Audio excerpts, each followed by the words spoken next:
No, I offer my students every semester in my sports nutrition class, if you can bring me one study that shows that high protein diets are unhealthy or cause harm to your kidneys, you get an A and you're done with my class for this semester. Because I don't want to be telling people to eat more protein if there's a chance that it's unhealthy.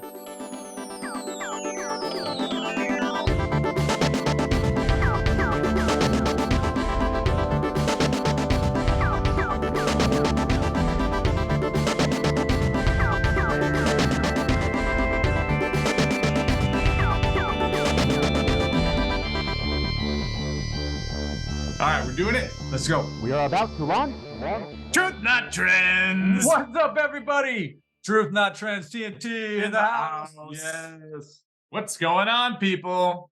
Change the world one set at a time. Train outside the box. Train outside the box. Woo! Train outside the box. What's the big deal about eating oatmeal when all I feel is diarrhea?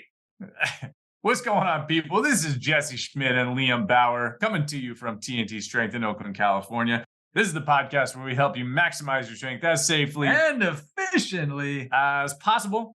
My name is Jesse Schmidt. I've been a strength coach for 2,433 days. My name is Liam Bauer, and I have been a strength coach for 35 years and counting. Outing.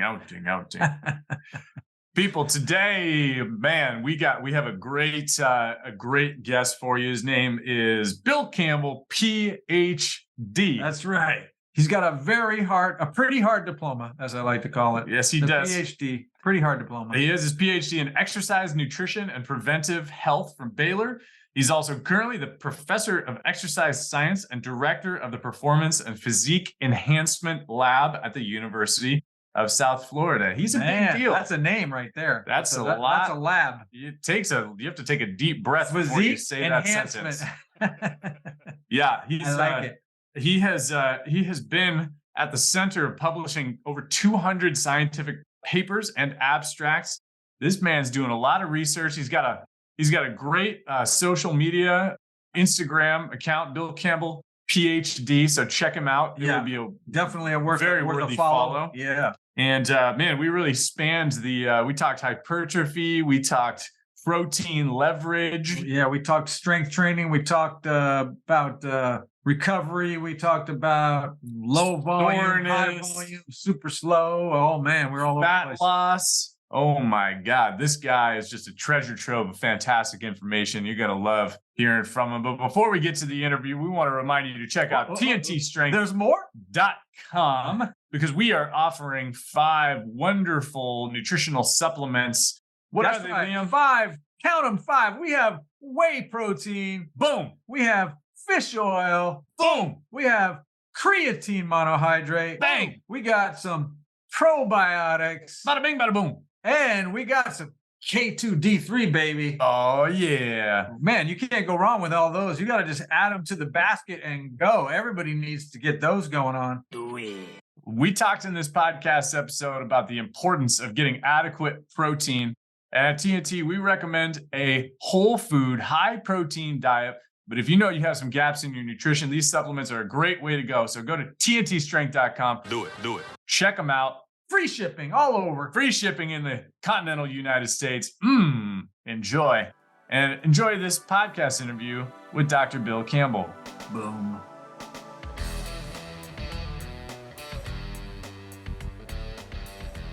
Well, we're super excited to have you, Dr. Campbell. So really appreciate you joining us today. Yeah, thank you for inviting me. Yeah. We got Desmond hiding in the background. He'll let us know if there's any issues, but it sounds like everything sounds good.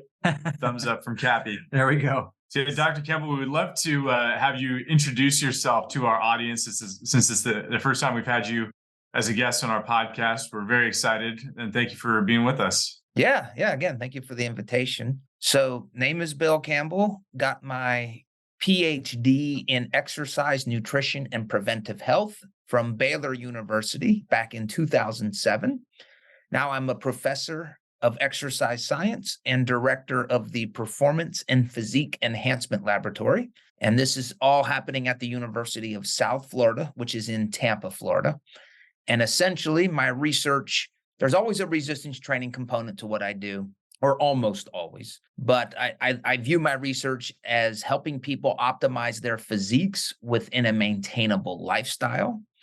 And the last thing I'll say about it is I am knowingly and lovingly on the vanity side of our profession.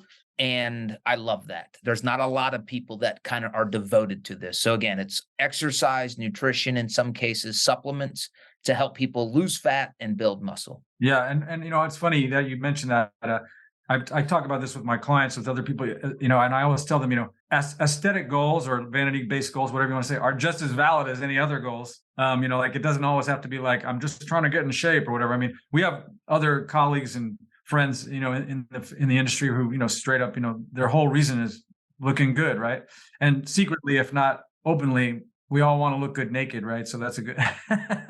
It's never a bad thing. And usually, I'm sure. Sorry to interrupt. Usually, I'm sure you'll find they go hand in hand, right? When you get everything else dialed in, you usually look better. Absolutely, yeah. And something I've appreciated more recently. Now I'm in the neighborhood of 50 years old, but when I was younger, I would think, oh, when you're in your 50s, you don't care about how you look anymore. Like, who are you trying to impress? And now that I'm approaching 50, it is not true at all.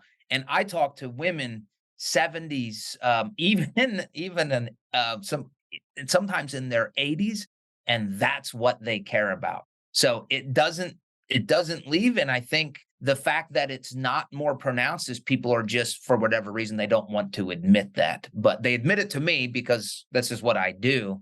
And in the research, it actually lists, for older people, it lists as the number 2 reason for fitness is to look better. The number 1 reason for people above, I think it's above 50, is health reasons. And something else I think I've learned is people don't care about their health generally until they have bad health. So if generally healthy people, I think it's all about the vanity and how you look. Yeah, no, I think that's probably a pretty fair assessment. And I think, unfortunately, the other part is certainly true often, that they don't start worrying about it until they've already had some sort of episode, right? And then then they start to dial stuff in. Yeah, or their body composition has just caught up with them. We interviewed Dr. Wayne Westcott a ways back, and he pointed out that the average American gains 1 pound of body fat a year and loses a half a pound of muscle a year.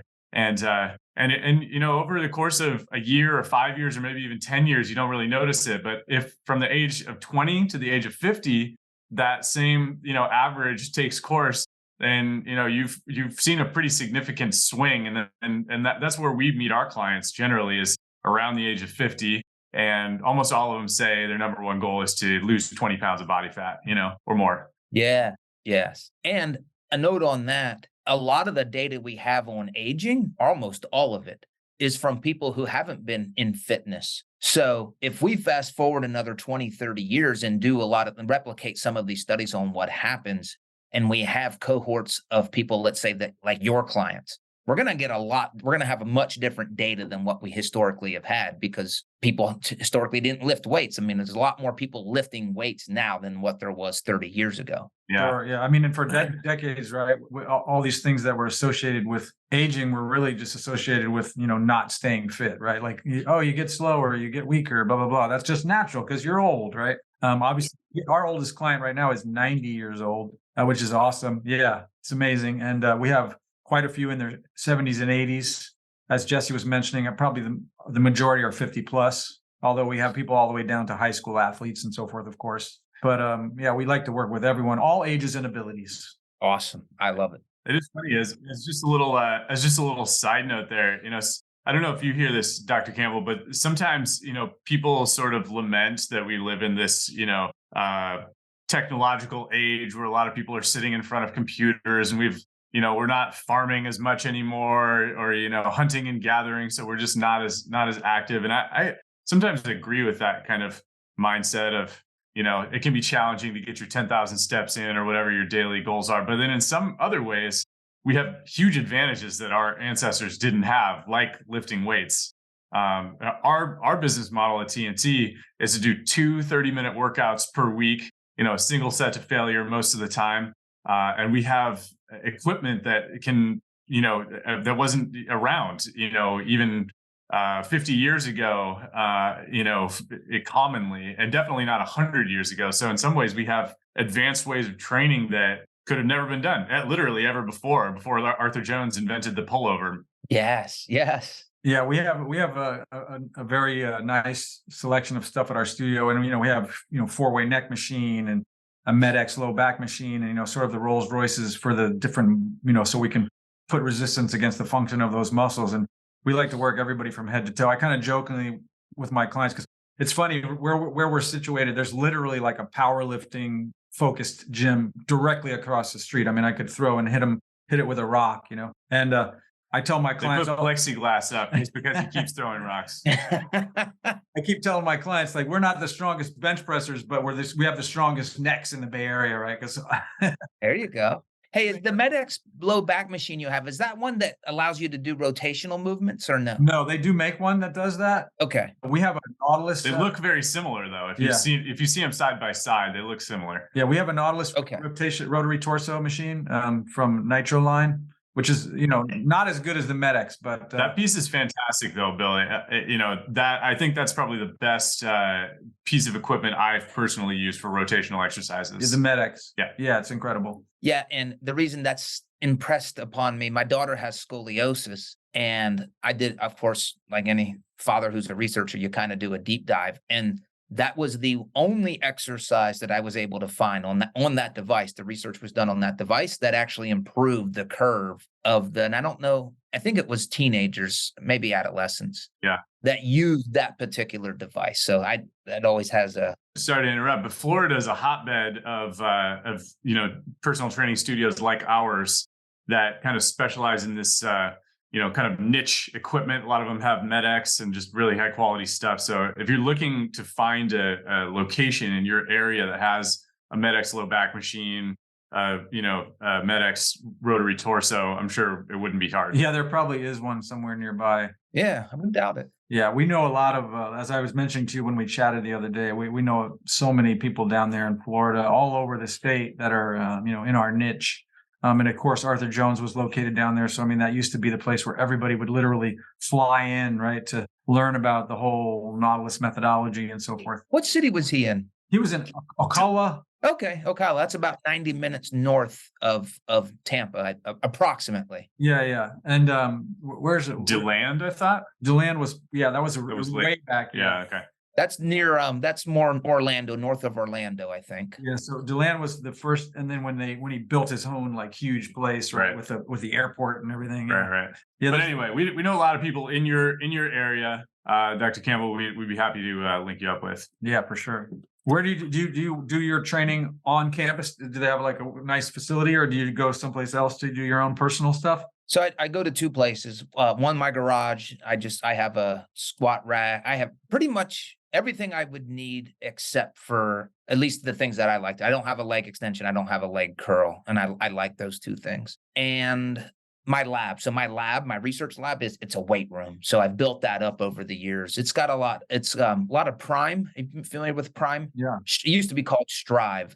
Yeah. Strive is awesome. Yes. Yeah. Is it the plate loaded ones or is it the selectorized ones? Selectorized. But you can change the position of the cam based. Yeah. So yeah. Yes. Yeah. You can make it have more resistance at the top of a motion or the initiation of a movement. I've got dumbbells up to 100. Not that I use the dumbbells that are 100, but they're there to at least make people think I do.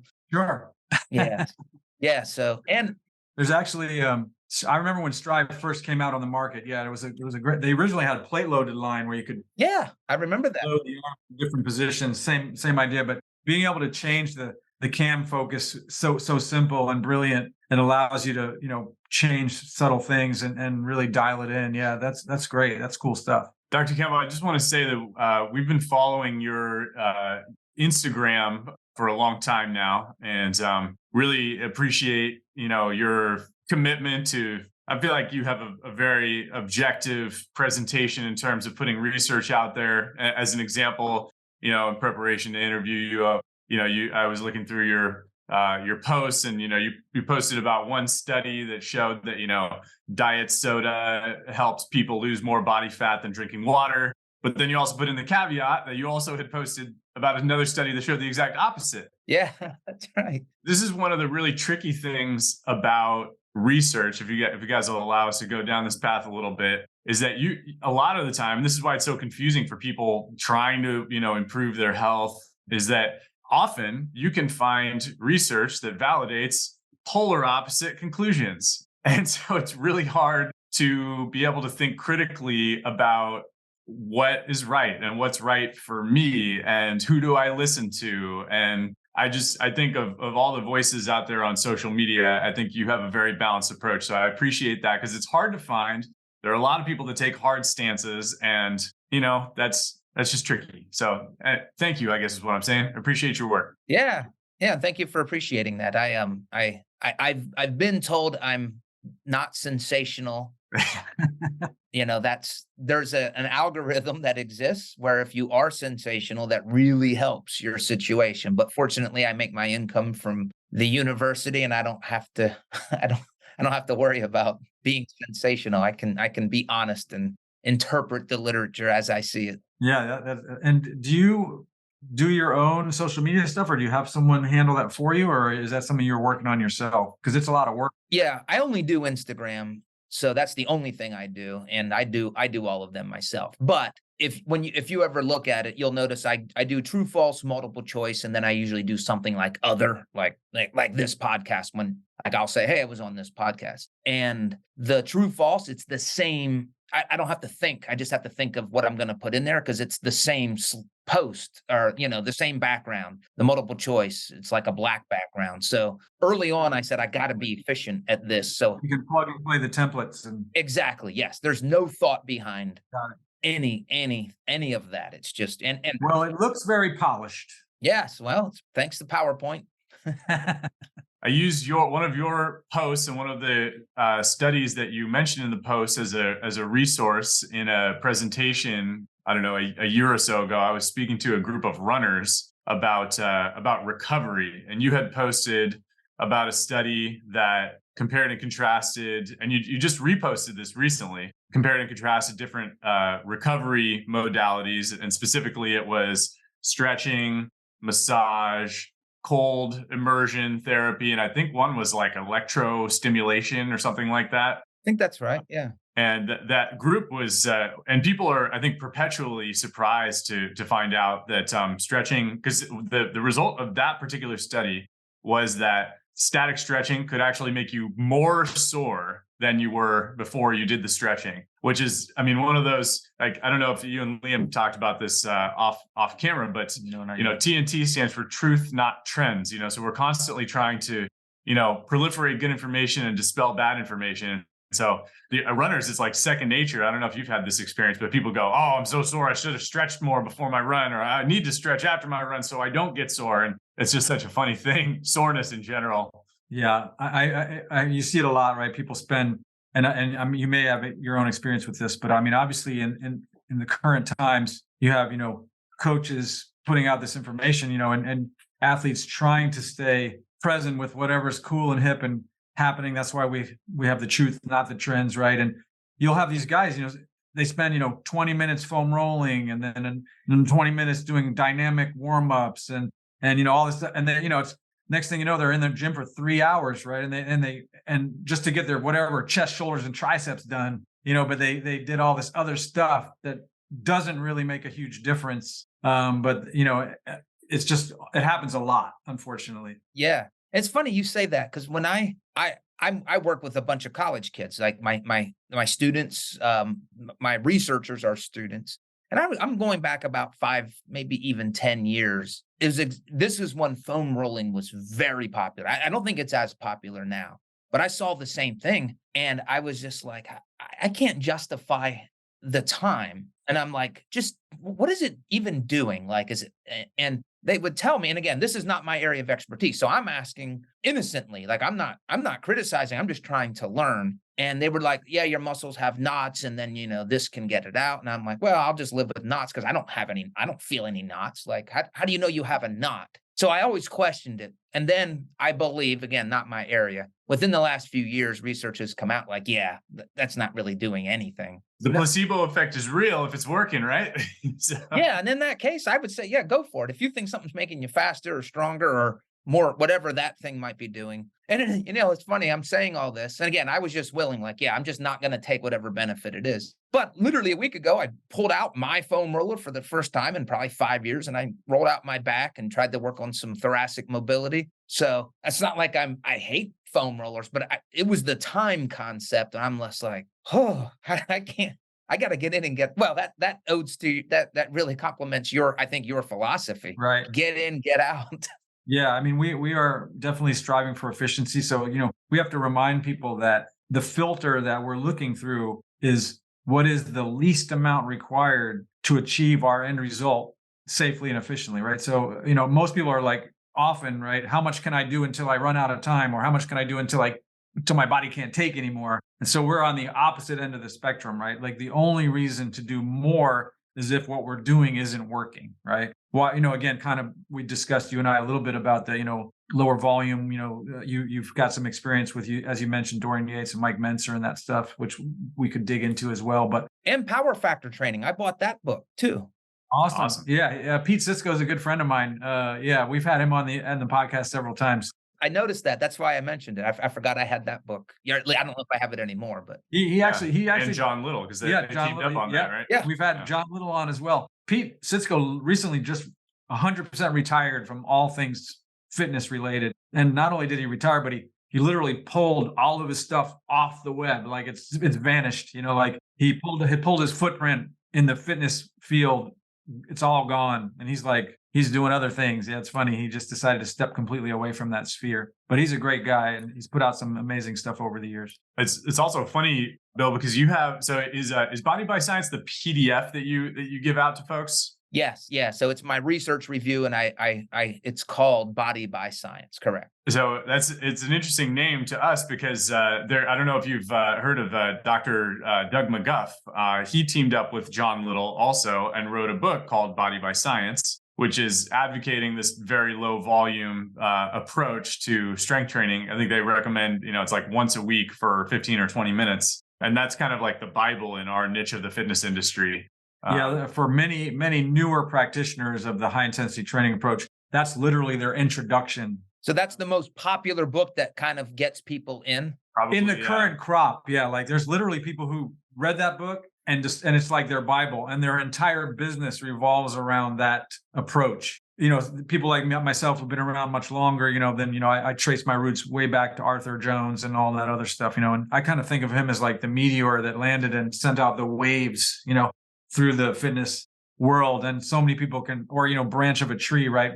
So many of these little niches can trace their roots back to him in one way or another, whether it's Mike Menser or Dorian Yates or, on and on. So Dr. Doug McGuff and John Little wrote Body by Science, and they sort of, that's like the next wave. Yeah. That it's like the second generation of, quote unquote, high intensity trainers that, because Arthur Jones, talked about how it took him, he said it took 20 years to realize that, working out twice a week was better than working out 3 times a week. And then another 20 years to figure out that working out once a week was better than twice a week or something. So yeah, basically everyone in our niche is either training their clients once a week or twice a week. And forgive my ignorance, because again, I haven't been in this space for a long time. I remember watching a video from Dr. Was Ellington, Darden Ellington? Yeah. Yeah. And I remember like really accentuating, like adding resistance on the negative. Is that still a common? I got some good questions for you here, Dr. Campbell, because you've posted about super slow training. So we're going to have some interesting comparing and contrasting to do. Yeah. So we had Dr. Darden as a guest on our podcast a ways back. Yeah. So Darden has been around forever. He was one of Arthur Jones' right-hand man for years. He was the voice. Arthur Jones was the brain behind everything. Darden was sort of the one who's sort of putting it out into the public. He's written, probably 50 plus books over the years. They're really often just variances off of his, he'll do, something about high intensity, then he'll do like super slow, different versions, right? They're often quite similar with a slight, different modality or different methodology, but the core tenets remain. But he, connected with this group called X-Force. I'm not sure if you've heard of X-Force, but it's a line of equipment which is quite interesting. There's several of them down in Florida as well. But the equipment is designed so that the weight stack actually pivots while you're doing it. So imagine as you're doing the positive, the weight stack is not quite vertical. And then as you shift to the negative, the weight stack pivots so that the weight is now 40% heavier on the negative. Okay. And it does this smoothly and seamlessly so that, you maybe, you push up 100 and it shifts and now you're lowering 140, right? Yeah, because you're stronger eccentrically, so it Exactly. makes So sense. the equipment does this automatically, very smoothly and seamlessly. More efficient for every rep. Exactly. Yep. And so Darden kind of connected with those guys when they were producing this line of equipment. I think it's been around since at least 2009. And there's whole gyms that's all they do. They just use that equipment. They follow that methodology. There's a specific cadence that they use that matches it really well. And they're all over. But I've used them years ago when I saw them at URSA. But I don't have access to them on a regular basis. But yeah, they're very cool. And again, they add the heavy eccentric on every rep. Yes. Yeah. So let me ask this. If I were going to shift so right now what I do is basically typically 3 work sets. And let's say I believe that 6 was ideal. I would still stop at 3 because I get so bored. Like I don't love lifting. I do it, but I feel so much better when I'm done. If I were going to shift from my 3 sets and I train on a body part basis. So I stimulate my biceps, my hamstrings, so 3 sets per exercise, about, I would say 9 sets per week. So I'm pretty low volume compared to the most people in the bodybuilding space. Would you guys suggest if I do I do a few warm-up sets and it's always one major set to failure to just educate me? So like squat, for example, I'll do a set at 8. After I do a few warm-up sets, I do a set of 8, a set of 6, and then a third set with about 4 reps. And each of those sets, I'm increasing. are you adding weight? Yeah, I'm adding weight on each one, and I don't have much left. Like I can't do a lot more. So how would you guys change that? Because I'm all of. It's funny you go for full circle. I'm just looking at. I want to be in and out even more so now than 5 years ago. So how would you change that squat workout in your facility or under your guidance? If you were, a distance person that I was working with, and again, warm up is a personal thing, that some of it is mental, like Jesse was saying, like you got to do what you feel you need to do so you feel ready and you believe that you're safe and ready to go, right? So, and that's going to vary, and sometimes it varies on other things. How cold is the gym, and different, right? All kinds of things can vary it. But as a standard protocol outside of our facility, I usually recommend for whatever the given work set. Let's say you're going to squat, and your heaviest weight is 225. I'm just making it up. Yep. I would recommend 2 warm-up sets. I would recommend about 50% of whatever your working set is for that day, but only like 5 reps, just to kind of get the groove. And then maybe 75% for another 2 or 3 reps. Again, just to kind of be ready. Yep. And now you're going to go right to your working weight and do as many perfect reps as you can. And then you're done. Yep. And if you were doing, let's say, leg day, and let's just say squats was your first exercise, you would never do another warm-up for the rest of the workout. There's literally no reason. Because I'm already warmed up. Yeah, as warm as you, right? Because some people, they warm up every exercise, right? Like, why are they doing that, right? If you're doing chest, shoulders, and triceps and you already did something, you're warm, right? But now they're warming up again. It makes no sense. I could tell you a quick anecdote, Dr. Campbell, to kind of illustrate this. So I used to work with a guy who we had an interesting dynamic between us because I met Liam and I had a NASM certification. So I was doing the OPT model, I was starting everybody off with SMR and then doing the activation and then doing strength and then doing stretching, all that stuff. And then he flipped the script on me and I realized I was getting better results and I was less hurt. And, because I was training more intensely and lowering the volume way down. So all the trainers at this gym knew that, I'm the one set to failure guy. And this other guy agreed with me, rightly so, about the importance of intensity, right? We all pretty much agree that you've got to work hard in at least one set. And so he sort of challenged me to work out with him one day. And let me also say he was a massively strong person. He's capable of squatting 700 pounds, deadlifting 700 pounds. My deadlift, maybe I could pull 400, So this guy's way stronger than I am. And so he said, okay, let's go squat. And I said, all right, but let's flip it. Okay. So instead of going heavier on each set. I want to start at my heaviest weight and then drop set, right? And so that's what we did. I might have done like a light set, but we set up the safeties in the squat rack so I could fail in the bottom of my squat. Right. And he's actually like giving me 4 streps. He's a big old gorilla of a man. He's like lifting me up and like doing 4 streps in the squat. But that's how I personally would go about that squat. I would set up the rack so it's safe to fail, right? If you're healthy, you feel good about your technique and all that stuff. And just like Liam said, I would do as many reps as possible until I literally could not get out of the hole a single other time. Because what happens, and we can get into the weeds on this if you like, what happens is that, the whole reps in reserve idea is really tricky because when you come at your workout with the mentality of I'm going to do as many reps as I can of this exercise, you end up, and we see this on a daily basis, you end up squeezing out 1 or 3 or 5 extra reps sometimes. So in our collective opinion, reps in reserve is a flawed concept because there's research about this, which I'm sure you're at least aware of, that we're not good at predicting how many more we have in the tank, And that's even true of, very, very experienced lifters. One thing on the same squat routine. So I used to start at my heaviest. So I would do my set of 4, and then I would be like, all right, now I'm fatigued and I'm going to lower the weight and I'm going to do a few more reps. But what I realized was, I guess I wasn't, for me, warming up enough, because when I reversed it and went lighter with more reps, then heavier with fewer reps, and then my top set with the fewest reps, I was able to do more total reps than starting at the top. But again, when I look back, I probably just wasn't warmed up. Yeah, I mean, you understand. Obviously, I'm assuming you're understanding the stuff. So you're familiar with like Henneman's size principle, right? Yep. So we know that. So the other thing with our model is that we imagine the squat again. We think of the set as its own miniature workout, right? One set.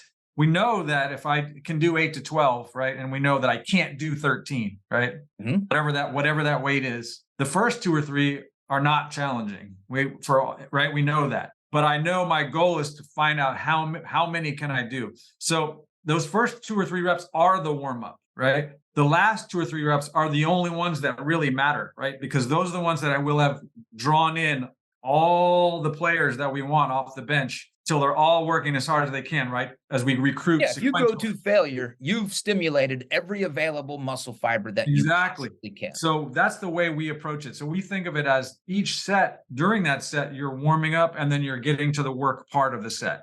Yeah. So that's and you can think, we use protocols though, something you could try. Like we use one called 3 strikes and you're out. This is a protocol we use that sort of sounds very harsh. Yeah, it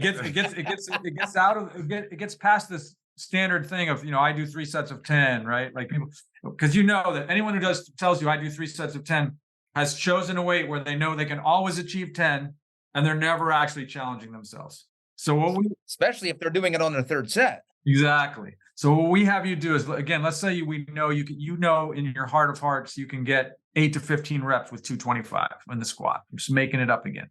You're going to go and you're going to do as many reps as you can and stop when you feel like you're as close as you can get safely to the end, right? Let's just say you got 17 reps. You really just tried with everything you had. You're going to put the bar down. You rest 30 seconds, only 30 seconds.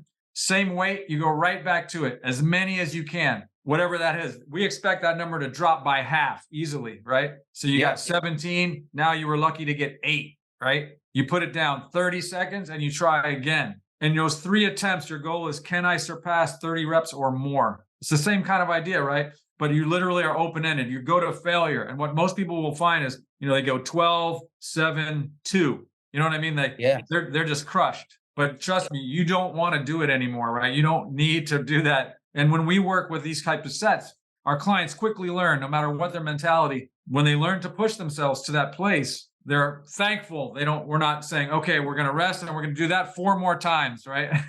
Yes. And it's great. It's the best of both worlds too, right? Because you get the higher volume, right? You're doing 3 sets usually if you pick the, weight in the right ballpark. And it's still pretty efficient because you're not sitting there like a power lifter resting 5 minutes between each set. You get 30 seconds, which is basically enough time to put the weight down, take a couple deep breaths, and then start again. Yeah, and you've gotten a tiny bit of ATP back, right? Those reps are going to come down, but you're still achieving the same goals, right? We're as long as we're hitting failure, as we know, as you just mentioned, right? We will have pulled all the fibers we can for that moment. Then yeah, we're done. Hey, what are those guys doing here? Whenever I feel like I'm stalling out on my bench press, I know I need a new strength curve. Whether you're stalling out on the road or stalling out in the gym, you need something with great engineering. That's right. And So I look want for the pendulum. pendulum. Pendulum. Not just your average strength machines. No, they have smooth strength curves. Amazing rigidity. And did we mention the engineering's fantastic? That's right. Not to mention, they come in cool colors. Like red. And silver. Well, that was kind of weird. What was that all about? Back to the interview. And this, I have two things that popped in my head. One was a reminder, and I'll ask if this happens to your clients. The reason I got away when I was young, and this is before I was in research, I was selling weed killer and bug killer at this time in my life. Good, and you were still able to have children. I'm glad to hear it. I remember, again, Mike Mentzer, the heavy duty, Dorian Yates, blood and guts, just, loving this. But I got to the point where I started hating training because it was, I'll just say, and maybe your answer is, yeah, take off your skirt, Bill. Maybe that's what the answer is. But I remember thinking, I don't know, I can't get myself up to go in and do this again and again. So that I remember having those thoughts, and I'm like, I got to change something so this is more enjoyable for me. Do you have clients that also run into that after a long time of doing this?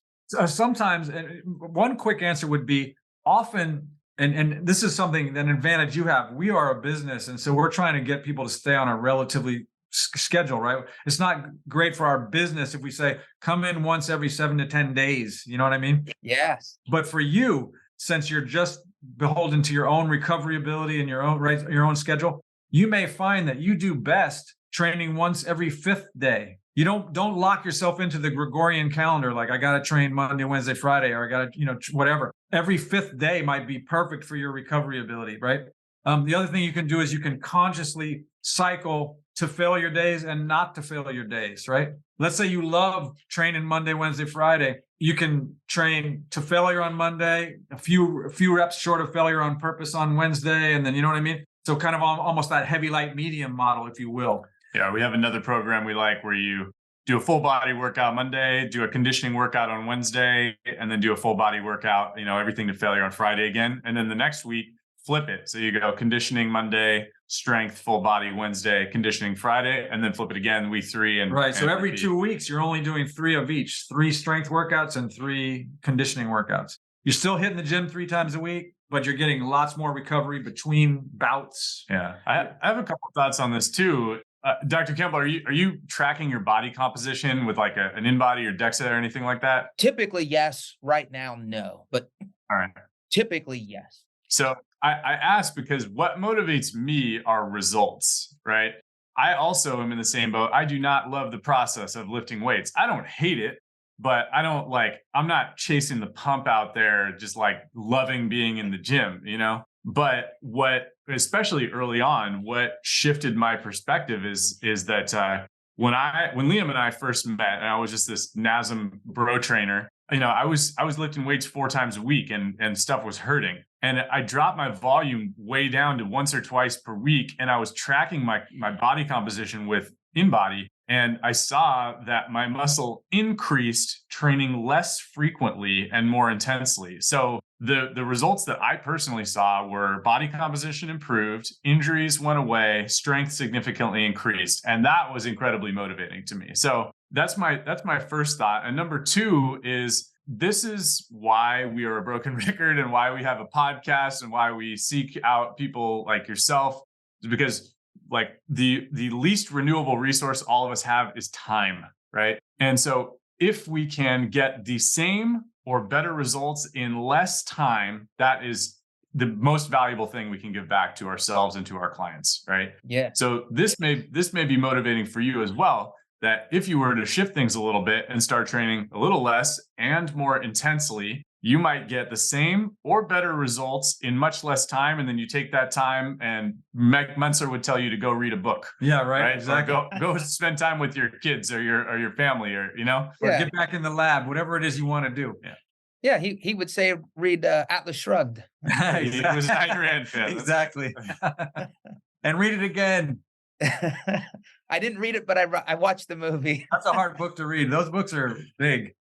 Yeah. I've heard that. What is it? Ayn Rand's not the best writer. Like, ideas are awesome, but ability. There's some people. I wish I could remember the name, but there are a few people who have taken the time to like pull the gems out of her stuff. Yeah. And it's sort of like a nice condensed, like the Reader's Digest or like the Cliff Notes, if you will, that pull like the best concepts, so you don't have to like dig through like Atlas Shrugged or any of those books, and you can just kind of get right to the gold. Yes. I'll figure out what that title is. I have it somewhere on one of my shelves. It's not here at the studio, but I know I have it. So coming way back around, we went through a nice little rabbit hole there. Yeah. Coming way back around, we were talking about super slow training. So I was reading through this post, Dr. Campbell, and I think, if I'm not mistaken, the studies that you cited there were like the very slow reps were 6 seconds long, like 3 seconds up, 3 seconds down. Does that sound accurate? Yeah, this is not my research area, but my memory of this was multiple studies, at least 6 seconds on an eccentric, and some of the studies were even 10 seconds. Okay, cool. Okay. Let me also say this, if I'm going to make a post on something, which hopefully makes everybody trust me more, I've done some, so I've read those studies. Now, I can't recall them this moment, but I'm not going to post and have an opinion unless I have the belief that the majority of the literature would suggest this. So let me just give the context for that. I think it was, and I'm always muscle hypertrophy. So from those studies, yes, at least 6 seconds. And I want to say, just in my memory, some of them may have even been longer repetitions. Yeah. And the outcomes were muscle hypertrophy, muscle gain. Right. And so that was an interesting post for me to read, because super slow in our neck of the woods is like a branded chain of franchises. Oh, that they don't like me then. No. I actually thought your post was very objective, because you actually you gave a very important caveat, I thought, which you said that, because you were talking about super slow training in the context of muscle hypertrophy, and you said that they did not control for nutrition in those studies, which, as we all know, is incredibly important for body composition. They never do in resistance training studies. Yeah, it's stupid. It doesn't make any sense. Nope.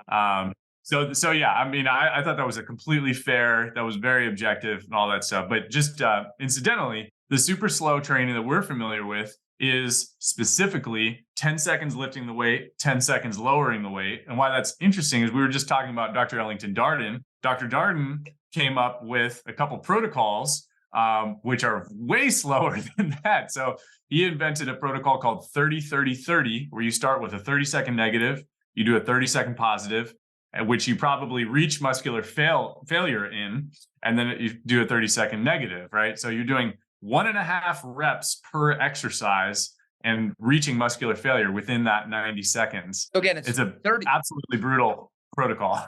30 concentric, 30 eccentric, and what was the other 30? Flip it. Start with a 30 eccentric. Okay. Oh, and then hold for 30. Imagine a chin up, 30 seconds to get down, 30 seconds to get back up, and then another 30 seconds to get back down again. Wow. Yeah, I couldn't do that on a chin. At least not at this. I'd have to train for it. It's very tough. So that's why it's funny when we see stuff on social media, like the 1 minute chin up challenge or whatever, where people are just, it's sort of like gimmicky and they're just doing a minute long chin up. We're like, that's how we always do them. That's just normal for us. And we call that Tuesday. Yeah, exactly. That's back day. But there's there is some good research, like Wayne Westcott, for instance, had done some previous research using super slow protocols. He did it years ago and found that it was very beneficial for strength and hypertrophy. But then he actually repeated those studies to be sure that the results were accurate, and they were, again, still beneficial. So there's, again, like we mentioned, work to support both ends of the spectrum.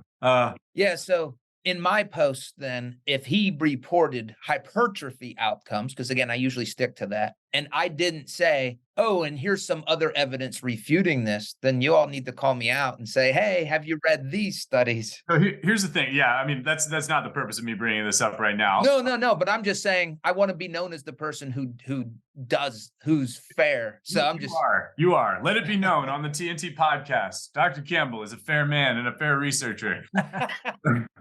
But no, I think actually because so at TNT, we consider ourselves to be HIT influenced, right? And this is part of our evolution.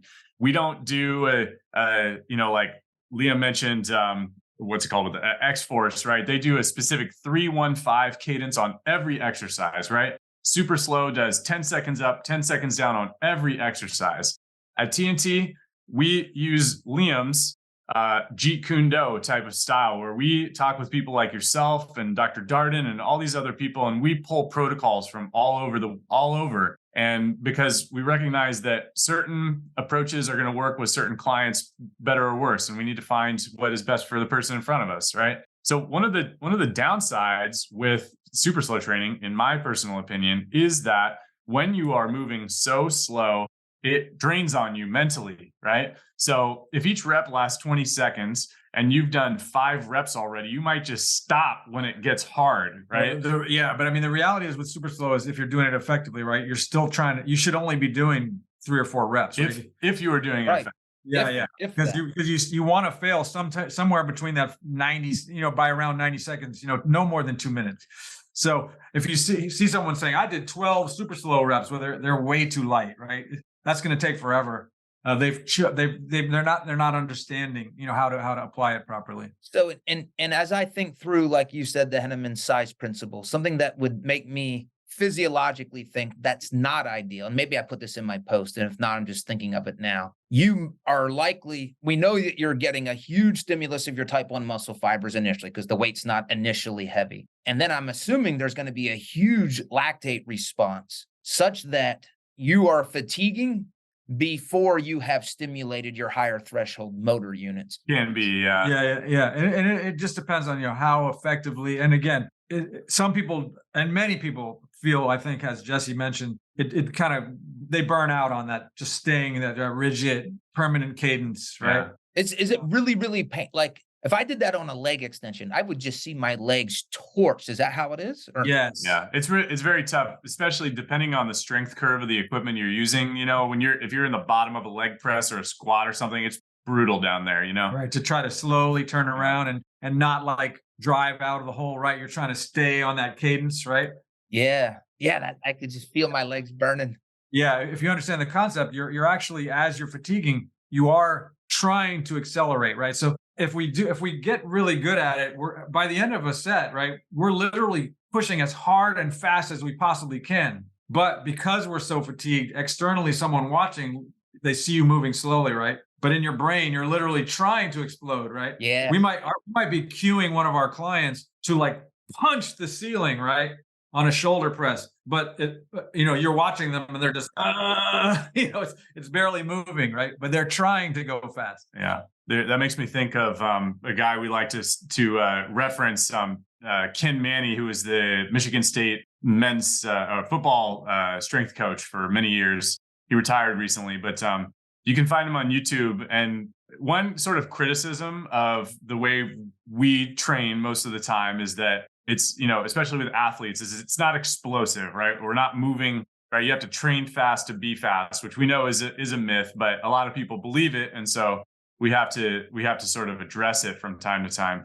And what Ken Manny likes to say, because let's just say a potential client who's a college athlete comes to us and is like, well, I see you guys moving really slow over here, but I'm an athlete. I need to train fast. I need to train explosively. A lot of people in our niche of the fitness industry might be asked, do you train explosively? And say no. But Ken Manny, his answer, which is beautiful, I think, is every set we do is explosive because we are attempting to move explosively at that point of maximum fatigue. Does that make sense? So when you apply that to at the very end stages of the rep. Exactly. Right, yeah.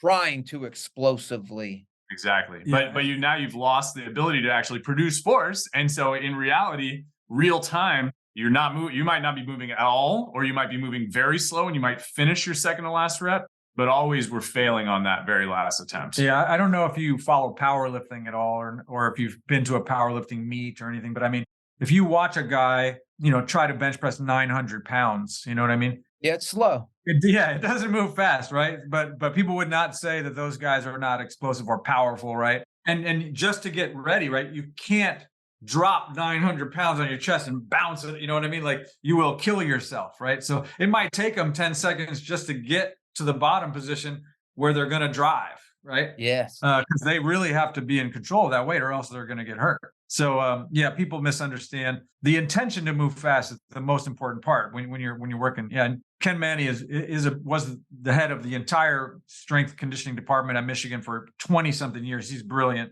He's like one of the top strength coaches of all time at Michigan State. I think, as Jesse said, he's retired, but his stuff is awesome. Now we're having an awesome time. I appreciate it, but I want to talk to you about one of the recent posts that you put out, which was fascinating, which was the one about the study with the women and protein dominance and how that affected their body composition outcomes. That might have been one of my studies, or it might have been one that somebody else did. So was it resistance trained females? I think it was not resistance trained females, if I remember correctly, but it was very recent. It was on Instagram recently, and you were talking about how the group that favored the protein had better body composition outcomes. I think it was even without resistance training, they still got better outcomes. Yeah. But I think the thing that caught people's eye was, if I remember correctly, you had said that they had actually a higher level of calories and still got better body composition outcomes, right? Which will sort of confuse everyone who's hung up on the classic SECO model of things, right? So I'd love to hear your thoughts on that. So I think we're talking about the study that I did, and it doesn't matter because there's multiple studies that have shown this. And the way that I describe the SECO theory, calories in, calories out, I believe that to be true, but there's a protein caveat. That's the only way I can explain it. So calories in, calories out, but protein will mess things up. So I say this, and I'm aware of about 3 to 4 studies in humans, and every single one reports the same thing. If you only increase calories, so if you increase calories, but they only come from protein, two things happen. You either don't gain body fat or you lose body fat, which again goes against the SECO model. You're increasing calories. The laws of thermodynamics. Right. But again, there's evidence, and I didn't believe this until my lab reported this. There was another study that caught my eye. So in our study, we had resistance trained females, and this was the first study ever done like this in resistance trained females. And we told one group, we want you to increase your protein. You have to get at least 2.2 grams per kg or 1 gram per pound. Right. And they actually went past that. They went to 2.5 grams per kg or 1.1, 1.2 grams per pound. And the other group, we said, we want you to lower your protein. You cannot get more than 1.2 grams per kg or like 0.5 grams per pound. And what was the duration of the study? 8 weeks. Okay. And they had the resistance train. They had to qualify. They had to, basically objectively demonstrate that they were. I think they had to deadlift 1.5 times their weight for a deadlift and attest to resistance training. So at the end of our study, it was actually a mistake, because what I thought would happen was the group that increased their protein, I thought they would naturally decrease carbs and fat. They didn't. So they increased protein and kept everything else the same. So they were in an average caloric surplus of about 300 calories every day for 8 weeks, because we tracked every gram. And again, we supervised the workout, so we know what their workouts were. And at the end of the 8 weeks, eating 300 more calories, they lost significant amount of body fat from what they started with. And the other group, I think, maintained maybe they didn't gain. So I think the other group maintained. There wasn't a significant difference between the two groups for body fat, but the other group didn't lose body fat like the higher protein group. And then the other thing is, which is not surprising to anyone, they gained significantly more fat-free mass. Right. They actually gained quite a bit of fat-free mass. And unfortunately, that was before my lab had an in-body, so we couldn't monitor. I wasn't able to monitor body water, but some people make a big deal out of that. And my answer is it would have been nice, but you're not just, they didn't gain 4 pounds of water and no lean mass. Right. So interesting. And now you were tracking the calories on everything. So the group that had the lower protein were staying at a maintenance calorie level, or were they? No, they actually decreased their calories. Again, didn't want them to. Our only instruction was lower your protein. And I thought naively, okay, you'll lower your protein, but you're going to keep your carbs and fat a little higher. They were in a deficit. So there's part of the explanation too, of the lean mass. Why didn't they, in reality is on average, they did maintain their fat-free mass, even on that low protein, and they were in a slight caloric deficit. Interesting. Yeah, that's, I mean, again, this one would, we're eventually hopefully we'll figure these things out versus, just being what is happening here. But I mean, obviously there's hormones at play. Again, the Seco guys, the hardcore Seco guys just seem to discount, the hormone, I call it the teeter totter, right? You get glucagon on one side and insulin on the other. If you're protein dominant, right, and you're hopefully tipping a little more away from the fat storage anyway, right? Your glucagon is more triggered and less insulin response. But who can say for sure, right? We know. I kind of like the idea of the universal theory of nutrition. Like both things matter. Total calories matter, and hormonal response matters, right? You can't just lower or increase or decrease calories and expect like a direct linear outcome, right? Because what those calories are made of, as this indicates, does have an impact, right? If you just lower calories across the board, yes, you will lose weight, but you'll probably lose muscle too, right? So let me interject and just do a quick clarification, because this study that you and your lab performed, Dr. Campbell, is very important. So can you just clarify, yes or no? Are you saying that you can eat more calories if the calories come from protein and still lose body fat? Yes. If you're eating in a calorie surplus? Yes, it's been shown multiple times, not just my lab. And my liver is not going to, my kidneys and my kidneys are not going to fail because I'm eating lots of extra protein? No, I offer my students every semester in my sports nutrition class, if you can bring me one study that shows that high protein diets are unsafe are unhealthy or cause harm to your kidneys, you get an A and you're done with my class for the semester.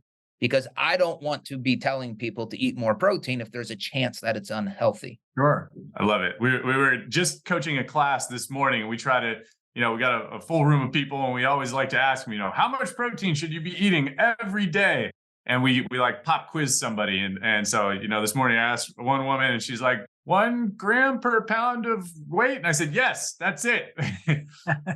That covers all bases. But I would say the more and more protein you get, and this is even true even at 1.6 grams per kg or like 0.75 grams per pound. Once you get past that, the benefits become less and less and less relative to muscle protein synthesis, muscle hypertrophy. There are still benefits. And again, I'm advocating a benefit when you get higher and higher protein, you actually have a fat loss benefit. Right. And I think it was 2 months ago in my research review, I gave the study that shows this. High protein causes fat loss.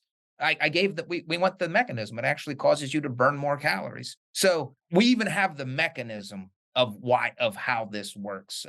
What is this month? Yeah, I think it was the October issue. Maybe it was, but I love finding that study. I'm like, this is what we always thought, but I never saw a study. Very controlled conditions too. So higher protein up to a point is beneficial. Past a certain point, you don't keep getting the same benefits. And Right. If you can get people to 0.75 grams per pound, probably 80 to 90% of all of the benefits they're going to realize. And then past that, again, it's just that curve starts to flatten out. Yeah. One more quick clarifying question. So past a certain point, there's no benefit to additional protein. Well, less and less of a benefit. Less and less. Okay. Return. Let me ask you this. What are the downsides of not getting enough protein? Yeah.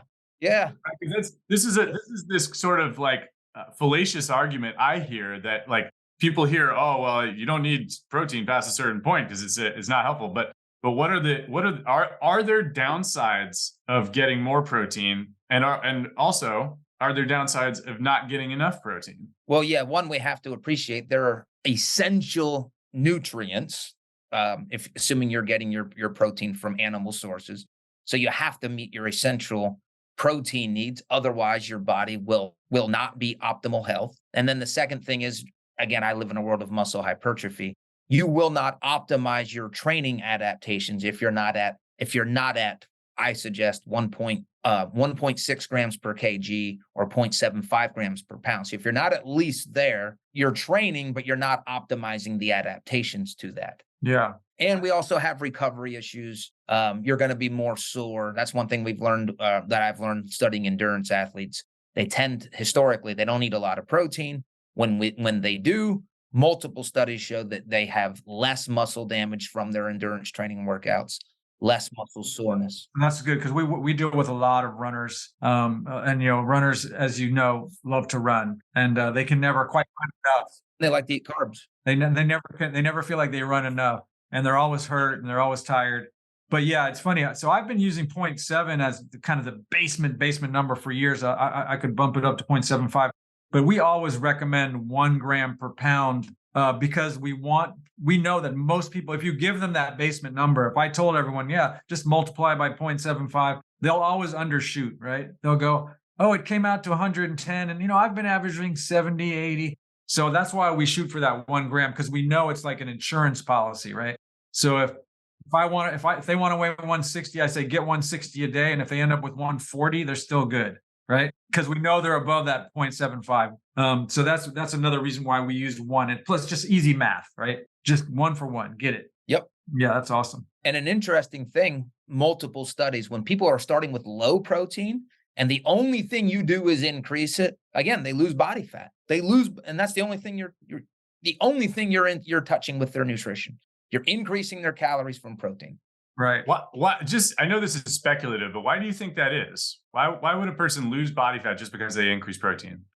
Well, according to the One Mechanism study, there's 2 things. They are burning more calories. So they're increasing their calories from protein, but they're burning more throughout the day. Protein's a very, I'll just call it a tough nutrient to break. You have nitrogen atoms in protein. They're hard to break, so it takes more energy. And then also, if you control for the carbs and the fats, you actually have a very slight negative fat balance. So if you don't change fat intake at all, but you increase protein, you burn more fat than you do with a lower protein diet. Yeah, it's funny. That's another thing that calls into play why the straight up Seco thing has tiny holes in it, because different nutrients take different amounts of energy to break down, as you say, and utilize. And that's another thing. Like protein is less likely to just get stored as fat for that reason, like to be converted. It takes, again, more energy, fat. So yeah. So again, this is just stuff that people don't understand, or they don't want to acknowledge or recognize. I don't like people to worry too much and get lost in the weeds.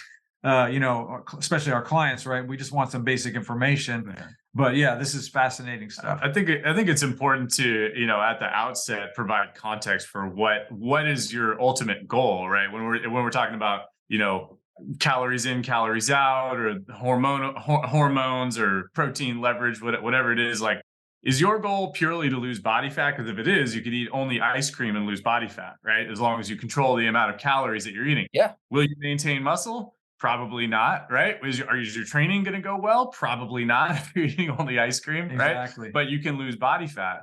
Now, if we're talking about optimizing health, that's a different conversation. That is, you're going to need to triage between your trainer and your doctor and your, nutritionist. Yes. So I feel like a lot of, and I'm sure Dr. Campbell, you run into this in the world of social media, but, people come on strong with their, they're either hardcore Seco or hardcore carnivore or whatever. They just take this hard stance and they haven't provided the context for for some people, right? I'm going down a tangent now, but they just don't clarify the context. Yeah, and I think more than likely we would hope, and again for our clients, health is the foundation, right? And I always say strength training is the most important exercise that anyone can do for their function, for their health, and nutrition is the most important thing to dial in for your internal, right? For everything else, that gives you those 2 things are foundational. If you can improve your nutrition and get some kind of strength training in, your function is going to be much, much more efficient and effective, and you're going to move through the world better. Everything you do will be easier.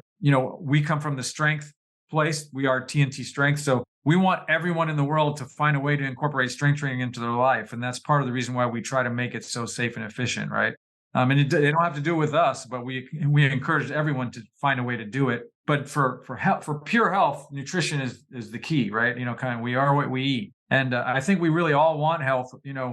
Losing body fat is usually healthy for most of us, unless we're, already super lean. But in general, most of us need to lose some fat, gain some muscle, and we'll all do better. Yeah, there's a lot of adverse health effects with excess adiposity.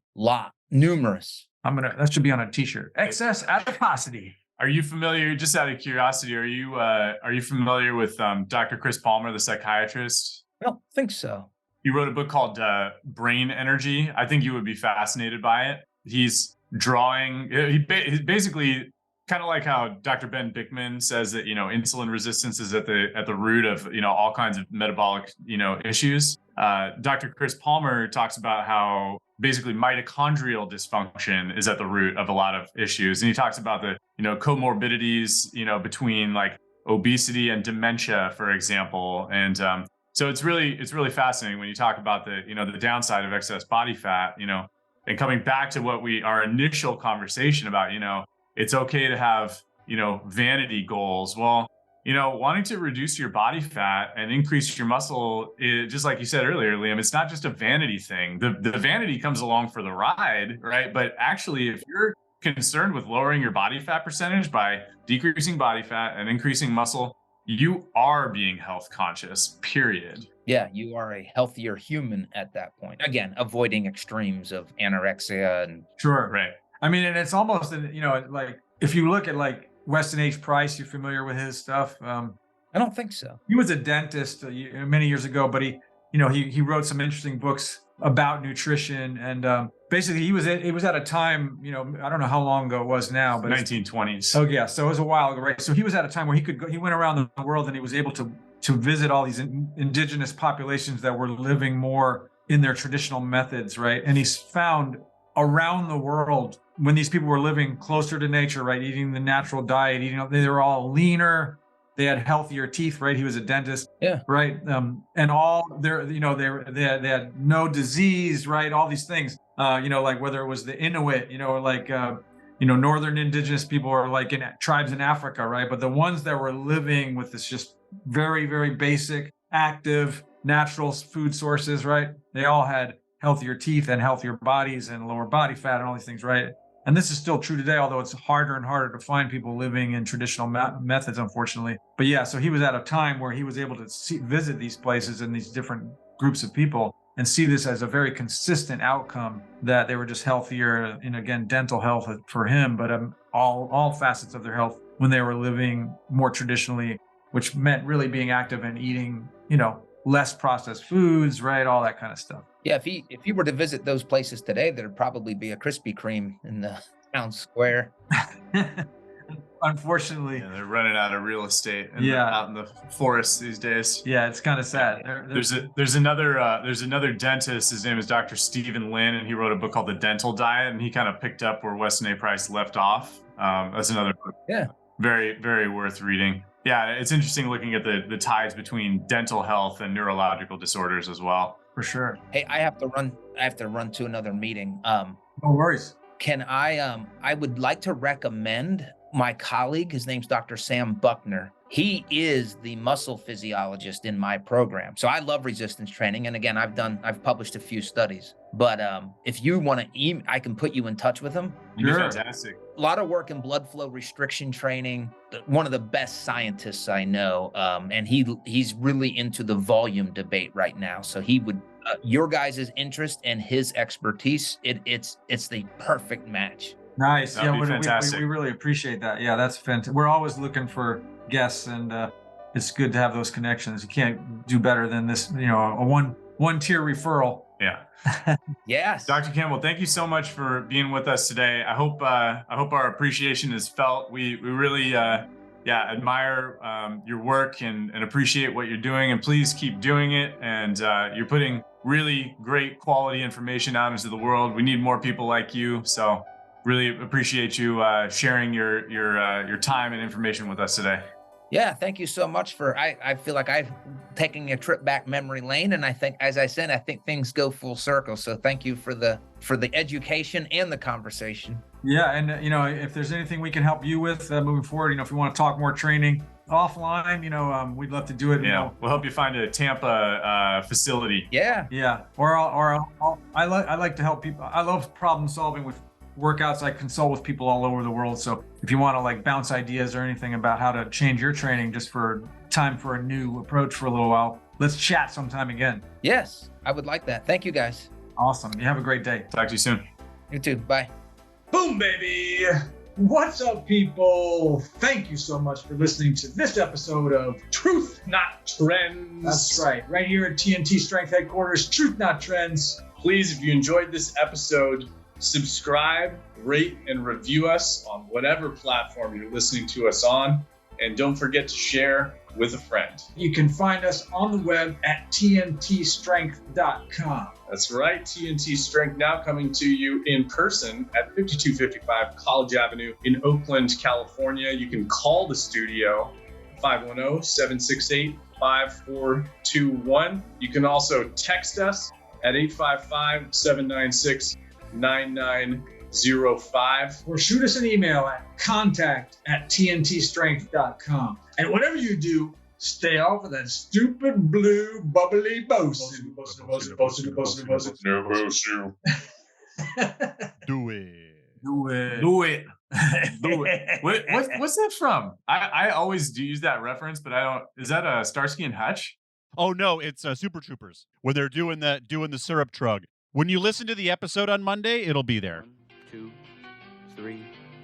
Do it. Oh, go girlfriend. I'm your mother. Come on, Thorny. You're losing to the rookie. It's embarrassing. Come on, Rabbit. You can do it. Oh, Rabbit, he's killing you. I got Thorny in front by a lot. What's the matter? Your mama didn't teach you how to chug? Come on, Thorn. Come on, Thorn. Oh. God damn it. I am all that is man every time. I think it's also Starsky and Hutch. Remember Ben Stiller's like, do it. That is not Starsky and Hutch. Do it. That's a stupid movie. Well, it's the remake of Starsky. Owen Wilson. Owen Wilson is the original Hutch. That was like the worst. Come on.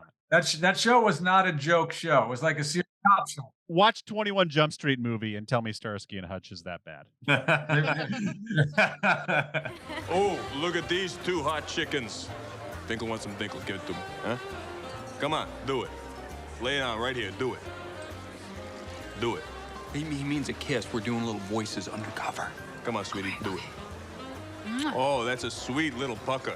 I love it. Hi, can I get you two a drink? You sure can, sweetheart. Johnny Red Neat, okay? Do it. Do it. All right.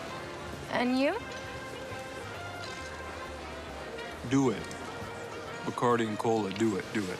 Okay. All right, we're doing it. Let's go. And I have propping up my laptop, Handbook of Obesity is what's making my laptop a little higher than what it normally would be. So does that like teach people how to be obese? Mixed and edited by Desmond McNeese for We Mixed It, LLC. Go to whatsoundsawesome.com. Let me help you help me. Help you help me. Help you help me.